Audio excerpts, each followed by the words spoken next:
This is audio revision of essay 260 Communication with those charged with governance. ये essay deal करता है auditor की responsibility to communicate with TCWG in audit of financial statements. अब ये कौन कौन से मैटर से डील करता है? ये 3 टॉपिक्स को कवर करेगा. मैटर्स टू बी कम्युनिकेटेड, ये 3 टॉपिक्स रहेगा. फर्स्ट है auditors responsibility relating to financial statement audit. Next topic में आएगा plan scope and timing of audit. And last is significant findings from audit. अब auditor responsibility relating to financial statement audit, इसमें क्या है? इसमें auditor को communicate करना है अपनी responsibility in relation to financial statement that 2 points होगा.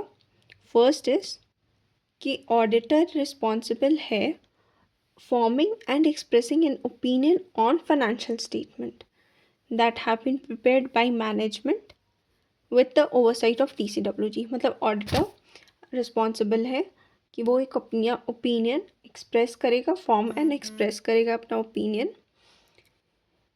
उस फाइनेंशियल स्टेटमेंट पर जो कि मैनेजमेंट ने बनाया है TCWG की निगरानी में. ठीक है, ये हो गया. फिर नेक्स्ट इज कि ऑडिट ऑफ फाइनेंशियल स्टेटमेंट का मतलब ये नहीं है कि मैनेजमेंट और या TCWG अपने रिस्पॉन्सिबिलिटीज़ से रिलीव हो जाते हैं. तो audit of financial statement does not relieve management और TCWG of the responsibilities. First topic का ये कवर हुआ मैटर. सेकेंड मैटर है plan scope and timing of audit. Now here auditor shall communicate with TCWG an overview of planned scope and timing of audit. ठीक है, second में हो गया communicate planned scope and timing of audit. Third है significant findings from audit. अब जब वो audit कर रहा है उस पीरियड में उसको क्या हुआ, क्या मिला, उस बारे में वो कम्युनिकेट करेगा. First is auditor's views about significant qualitative aspects of entities' accounting practices, including accounting policies, accounting estimates, and financial statement disclosure. ये कम्युनिकेट करेगा कि ऑडिटर का क्या व्यू है about significant qualitative aspect. Quality कैसा है? Qualitative aspects of entities' accounting practices, including accounting policies, accounting estimates, and financial statement disclosure. Second है कि ऑडिट करते के टाइम कौन कौन सी सिग्निफिकेंट डिफ़िकल्टीज आई. ठीक है, तो significant difficulties encountered during audit, ये हो गया सेकेंड चीज़. थर्ड चीज़ आया unless all TCWG are involve in managing entity.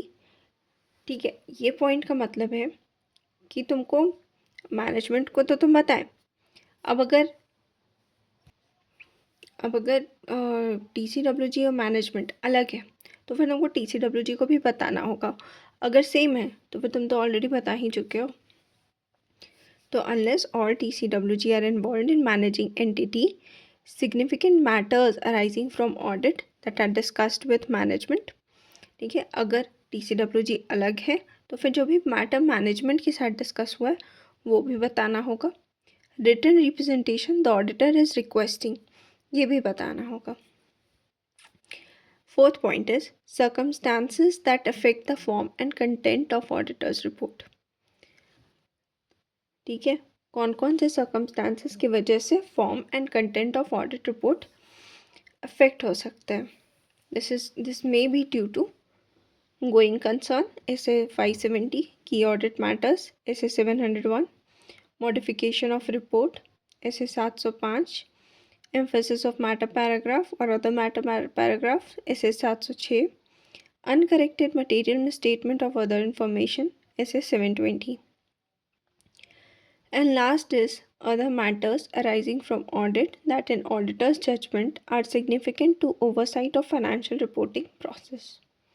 ठीक है, लास्ट हो गया अदर मैटर्स जो ऑडिट से अराइज हो रहा है और वो ऑडिटर के जजमेंट में सिग्निफिकेंट है. Next topic significant difficulties encountered during audit.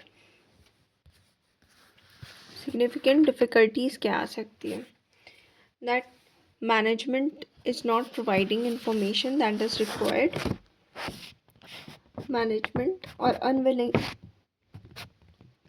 unnecessary delays by management or unwillingness to provide necessary information. Then next point is unreasonably brief time within which to complete the audit. पहला तो हो गया कि information नहीं दे रहा है. Second is ज़बरदस्ती का टाइम को कम करने का कोशिश कर रहा है ताकि तुम किसी भी तरफ ख़राब तरीके से ऑडिट करके दे दो, मतलब अननेसेसरी प्रेशर बिल्डअप करने के लिए. Third point is extensive unexpected effort required to obtain sufficient appropriate audit evidence. मतलब जो भी appropriate audit evidence मिल सकता है उसको झूठ मूठ का डीले करके या ज़बरदस्ती का ज़्यादा एफर्ट्स लगवा के लेने का कोशिश कर रहा है ताकि तुम्हारा काम और डिफ़िकल्ट हो जाए, तुमको अननेसेसरी प्रेशर बिल्डअप हो. इसकी वजह से extensive unexpected effort required to obtain sufficient appropriate audit evidence. This is also part of significant difficulties faced by auditors. Then fourth point is unavailability of expected information. जो information चाहिए वो है ही नहीं. Then fifth point, restrictions imposed on auditor by management. Management ज़बरदस्ती का restriction impose कर रहा है ताकि वो ऑडिट रिपोर्ट सही ना दे सके या फिर ज़बरदस्ती का उसका काम डिफ़िकल्ट बनवाने के लिए.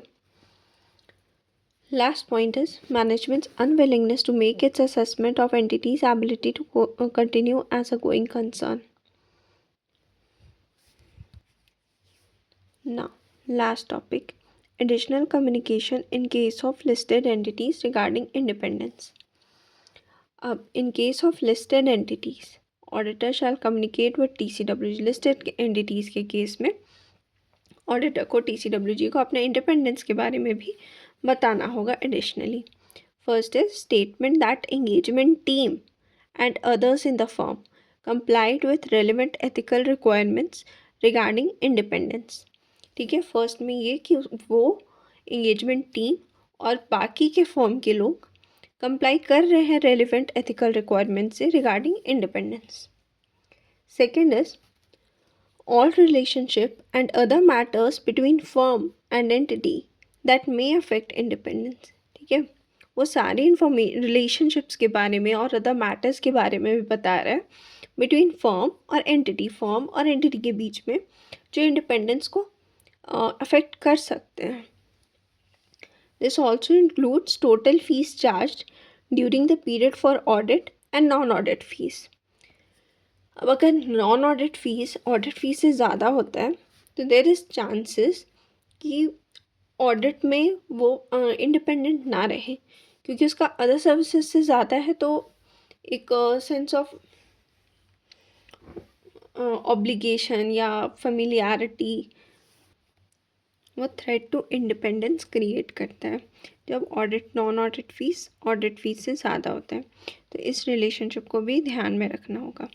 Last point is related safeguards apply to eliminate identified risk to independence or reduce them to an acceptable level. अगर कोई आइडेंटिफाइड रिस्क है तो जो भी सेफगार्ड्स लगाए गए हैं उसको एलिमिनेट और रिड्यूस करने के लिए. तो 3 पॉइंट हो गया. फर्स्ट हो गया कि ये बता दो कि एंगेजमेंट टीम और जो भी फर्म के अदर पर्सनल्स हैं वो सारे एथिकल रिक्वायरमेंट्स को फुलफ़िल कर रहे हैं रिगार्डिंग इंडिपेंडेंस. सेकेंड में हो गया कि all relationships and other matters that may affect independence उसको डिस्क्लोज करो और जो भी सेफ गार्ड्स यूज़ कर रहे हो फॉर आइडेंटिफाइड रिस्क उसको बता दो. So here we end essay 260. If you like, please like, share and subscribe.